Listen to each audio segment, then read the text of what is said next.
Are those your hands in Vibe? Yeah. Remember the hand that has... Those are Suge's hands. Wow. Yeah, that one. I present and... All right, great. Good. Yeah, congratulations on the nomination. Thank you. That means a lot. Your life has changed dramatically in the last 3 years, and then particularly in these last 3 months. No doubt. Okay? Not lying. It has been a big difference. What's it mean to you, especially these last 2-3 months of your life? It is a good reward for the patients of being in a maximum security penitentiary.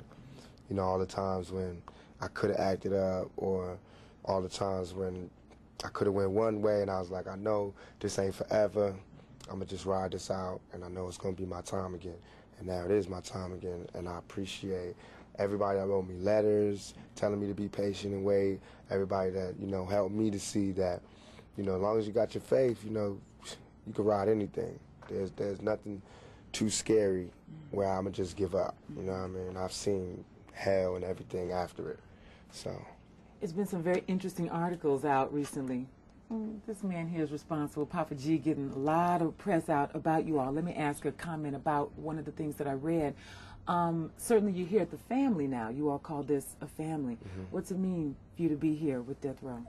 It means that I have to give my 110% so that all the rappers under me can give their 110%, so that everybody else, all the peer rappers like the Dogg Pound and Snoop, to give their 110%, should give his 110%, Papa G give his 110%, and that's what makes Death Row Death Row. That's what makes us have record-breaking album sales and things like that. Is we give 110%. So for me, it's good. It just means that, you know, I'm somewhere where if you're persistent and efficient, you get rewarded. And that's what everybody wishes for. Your focus seems clear. I think, like you said, being in maximum security, certainly there's a lot of things for one's head and one's focus and desires and dreams. You come out, you hear a lot of controversy going on right now about rap, just Time Warner dropping Interscope and a lot of things that have resulted from people saying it's a bad image, it's bad for young people. Tell us your comments on that. I said so many comments on this, but basically it's a hypocritical view, because what you're saying is it's okay for us to live in the dirt, in the gutter, in less than human conditions, but it's not okay for us to tell people that we're living in these conditions. Everything was cool, you know. The ghetto was okay. It was habitable until we started talking about exactly what were the repercussions of living this type of lifestyle. What happens when you live in this kind of environment? What type of person it changes you into?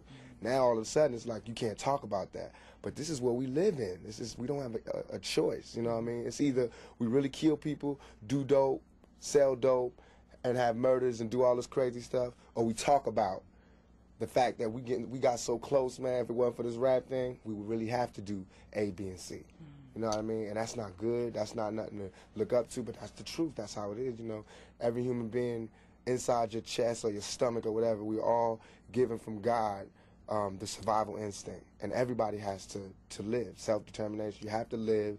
You have to be able to live and survive and live like a human being, not like an animal. So whatever it takes to live like that is what happens, whatever it takes. If you put Bob Dole in those conditions, he would do the same thing. So would C. Dolores Tucker. If she wasn't so rich, she didn't have the pearls, and she didn't have the NAACP backing her up, and all these conventions and coalitions backing up, and she was by herself, and she was on welfare, she would love our music, because she would know what this music breeds. She would know where we from, what we talking about. But from where she at, she can't understand, and I understand where they coming from, because now that I got money, it's hard for me to hear a lot of the stuff that we got to listen to, but I can't be a hypocrite, though. I got to understand it's only a few dollars that's keeping me from being that right there. Image is everything. Papa G is taking good care of you guys, you know. Tell me what it means to have George Price behind you all, out there in terms of publicity, really getting the word out, and the truth, as you all want to speak it. What does that mean to you? I think that, along with the other artists on Death Row, Snoop, Dogg Pound, Trey, everybody, Nate, we're all outstanding in our field. And I think that Suge, in terms of being a manager, CEO, he's outstanding in his field. I think that Papa G is just keeping that tradition along by being outstanding in the field of publicity and getting the things that we have in our head to the heads of millions of people, and letting them see what we see and look at it how we want them to look at it.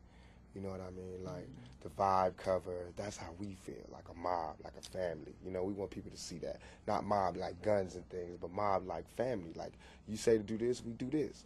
And like with the New York Times cover, that's like the ghetto coming home picture. You know what I mean? With the cash and all of that. Every time somebody come out of jail, they got to take those kind of pictures. They got to get their humanity back from all the days they had to bend over and have some man looking in they, you know what I mean? For all the times they had to strip naked, for all the times they had to cut their visit short and couldn't hold their girl and couldn't kiss their girl. Now you get to floss like that. You know what I mean? Now you get to act like that. And it's not because I'm going nanny to other people. It's because I'm doing this for the guards.